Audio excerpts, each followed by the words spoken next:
Man finds $2 fake baseball card, then realizes it's the real deal. The man figured that he could just go to one more store before he went home. At the very least, it would be a good way for him to kill time before he had to get on his flight.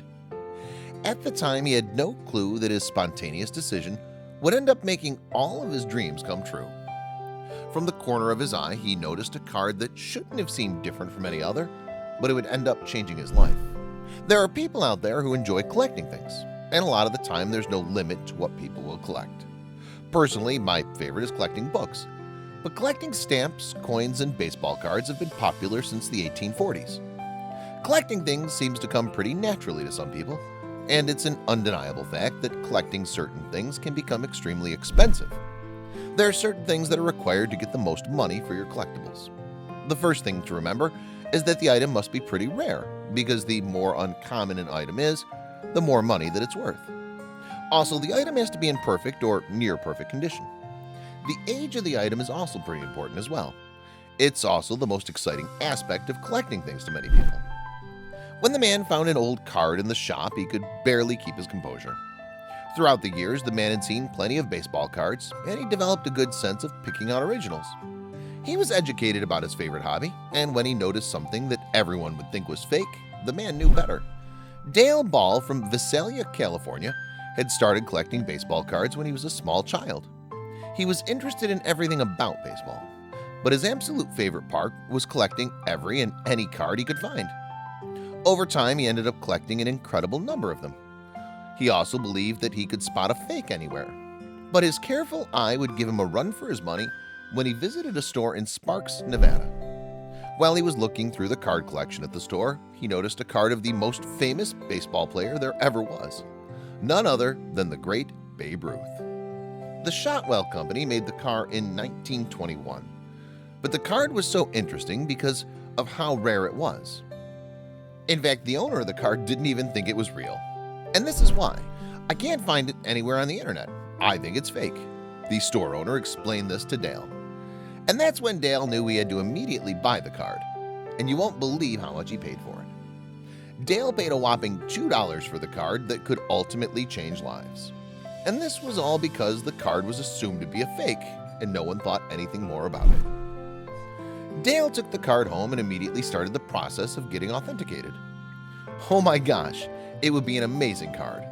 Looking at the condition of this card, it looks really nice. A card from this era, a Babe Ruth, if you get it authenticated, gosh, $20,000 to $30,000 would not be out of the question, said a local shop owner of bases loaded, sports cards and collectibles. But Dale didn't think so. Dale believed that the store owner was estimating the price based off the E21 version of the card. The card that Dale found was actually the Shotwell W575-1 Babe Ruth card. You know, the one that everyone's looking for because it could be worth millions of dollars. But the first step was getting it professionally graded by the Beckett Company. Then Dale could get a ballpark figure of how much it was worth. As it turns out, the card is worth millions. When Dale got the card back from the Beckett Company, Dale was told that the card was truly the rarest Ruth. God blessed me, and I intend to bless the guy I got it from. I'll go back to the store when it's all over to give him a proper payment.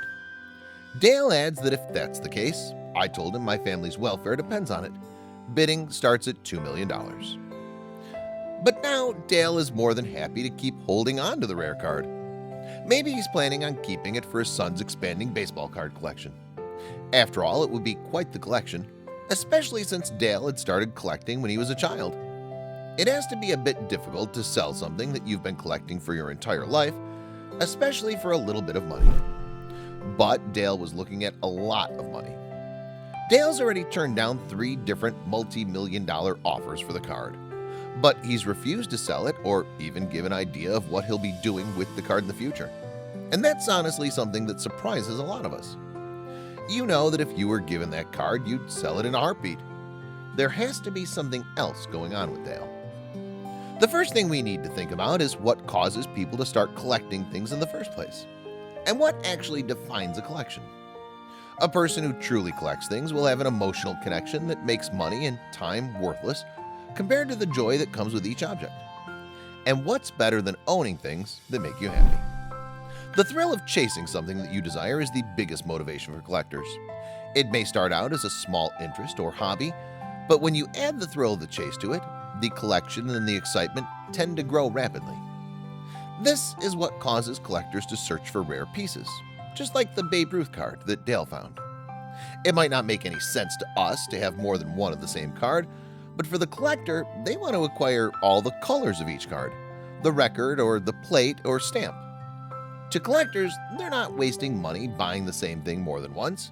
It's worth it to create the emotional connection they have to each one. So why couldn't they find the card on the internet? The owner of the store said that he wasn't able to find anything when he searched. Well, he believed that it was fake, but there's something else going on. The internet's a big catch-22 for those collectors out there. Sure, you can find anything on the internet, but it takes away the experience of stumbling across something valuable. There are some collectors out there that don't have the desire to finish their collection. After spending years of your life collecting something, would you want it all to come to an end? What would you do if you had nothing else to collect? So, some collectors will only look for things in person instead of searching on the internet. There's also a nostalgic explanation as well. Children are expected to go through phases, and a large number of people never get out of their habit, and some choose to get back at it later on in life. These people could be using their hobby or collection as a safety net to connect to their past. It allows them to get back to a time when their responsibilities didn't take up most of their time. People will always reminisce about their past, and this causes some people to be drawn to items from their past that are no longer produced. And in some cases, these rare items can be valuable in a monetary sense as well. Whatever the reasons that Dale has for refusing to sell the baseball card for millions of dollars are his and his alone. But the world, and most definitely the store owner, will be looking out for where the rarest Ruth is going to end up.